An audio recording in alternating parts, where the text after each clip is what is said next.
கண்ணால தொலைஞ்ச ஒரு பொண்ணால வாக்கா இந்த வம்பால வல்ல விரிச்சிட வந்தாளே.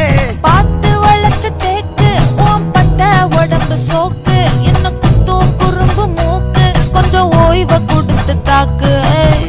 என்னடி சித்திரமே இங்க நீ பத்திரமே சொல்லுடி கட்டளை எத்தனை நான் செய்வேனே. அன்புல பெட்டகமே தங்குற கட்டடமே ரத்தமே முத்தமே சாமியே கொட்டுன வரும் திக்கிறனே. உன்னை கண்டு விக்கிறனே சேட்டையில சிக்கிறனே கொஞ்சம் கொஞ்சம் மிதந்து போகிறேன்.